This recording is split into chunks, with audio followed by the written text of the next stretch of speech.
Hey, GoPro Irix guy here, and I've been in love with your GoPro since GoPro Hero 2. I never got the GoPro Hero 1 because, well, I didn't really realize what an action camera was at that point in time, and then I started doing backpacking on the Appalachian Trail and all kinds of other good stuff.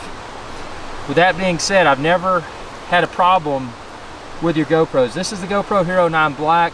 Again, I love your cameras, and I'm not posting this to try to be a troll or be negative, but this thing, and I'm only using your GoPro branded batteries. I've got 3 batteries. Regardless of which battery I use, I'm getting lockups. This one here, you can see it stopped at 19 seconds. The light is a continuous red, and it's kind of hit or miss. And yesterday I did about I did a drive that was an hour, no problems, never locked up, got all that footage. But then I did a hike that was about 45 minutes. I got about 15 minutes of footage, only to discover that my GoPro had locked up. So it's really disappointing.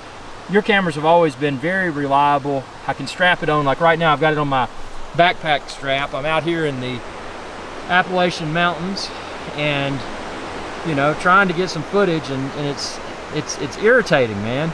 It's so irritating, and I hope you do something about this, because again, I love your products.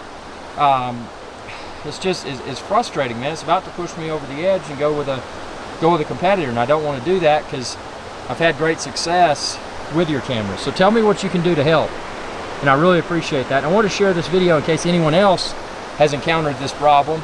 It is worth mentioning this is the current GoPro HERO9 Black firmware as of October the 30th, 2020. So it's frustrating, man. Tell me what you can do to help. This is frustrating. Hey y'all, Captain Irix guy here. I hope y'all enjoyed this video.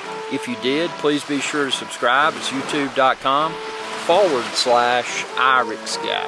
And ring that bell icon when you do to be notified whenever I post another video. Thanks for your viewership, and y'all have a good day.